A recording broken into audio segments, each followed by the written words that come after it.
अनंतकोटी ब्रह्मांड नायक राजाधिराज सच्चिदानंद सद्गुरु श्री ब्रह्मचैतन्य महाराज की जय। श्रीराम समर्थ। 23 सप्टेंबर।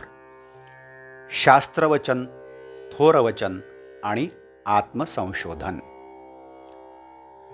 एकदा उद्धवाने श्रीकृष्णाला विचारले की तू आपल्या मुखाने सांग की आम्हाला तुझी प्राप्ती कशी होईल। तेव्हा परमात्मा म्हणाला, भक्ती केल्यानेच माझी प्राप्ती होऊ शकते। भक्तीची 3 साधने आहेत: शास्त्रवचन, थोरवचन आणि आत्मसंशोधन। आपले सध्या सगळेच विपरीत झाले आहे। शास्त्रवचन म्हणावे तर आपण आता इतके सुधारक झालो आहोत की हल्लीच्या ज्ञानाने आपल्याला पुराणावर विश्वास ठेवण्याची लाज वाटते। थोरवचन म्हणावे तर मुलगा मोठा होऊन बापापेक्षा जरा जास्त शिकला की त्याला वाटते, मी या गावंढळ बापाचे कसे ऐकू, त्यापासून माझा काय फायदा होणार।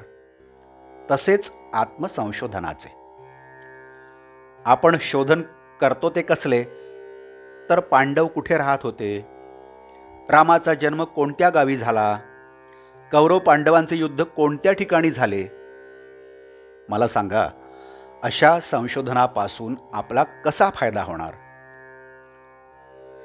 एक प्राध्यापक मला म्हणाले, मी कृष्णाबद्दलचे पुष्कळ संशोधन केले आहे आणि कृष्णाचे जन्मस्थळ कोणते, निर्याण स्थळ कोणते याची आता खात्री झाली।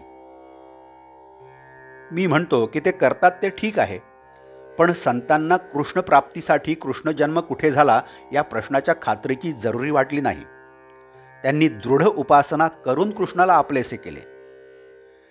खरे म्हणाल तर कृष्णाचा जन्म उपासनेने हृदयातच झाला पाहिजे आणि तेच खरे जन्मस्थान आहे।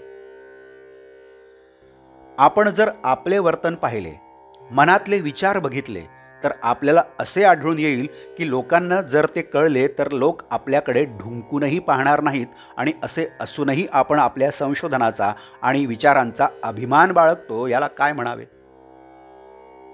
अशाने का आपल्याला भगवंताचे प्रेम लाभणार। आपला परमार्थ कसा चालला आहे हे दुसऱ्या कोणी सांगण्याची गरजच नाही, आपल्याला तो पुरता ठाऊक असतो। अभिमान खोल गेलेला, विचारांवर ताबा नाही, साधनात आळशीपणा, मग अशा परिस्थितीत आपल्याला परमात्म्याचे प्रेम कसे लाभणार।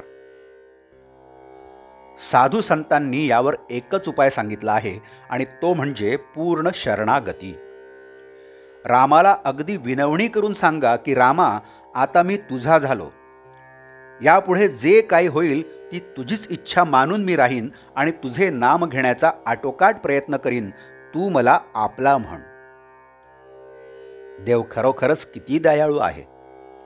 लोकांचे शेकडो अपराध पोटात घालूनही शरण आलेल्याला मदत करायला तो सदैव सिद्धच असतो। आजचे बोधवाक्य: नाम घेण्यात एकतानता करावी आणि स्वतःला पूर्ण विसरून जावे। जानकी जीवन स्मरण जय जय राम। नमस्कार। आपण या चॅनलला अजूनही सबस्क्राईब केलं नसेल तर कृपया सबस्क्राईब करावं ही विनंती। आपण या चॅनलला लाईक करा, शेअर करा, कमेंट्स द्या, बेल आयकन दाबायला मात्र विसरू नका। धन्यवाद।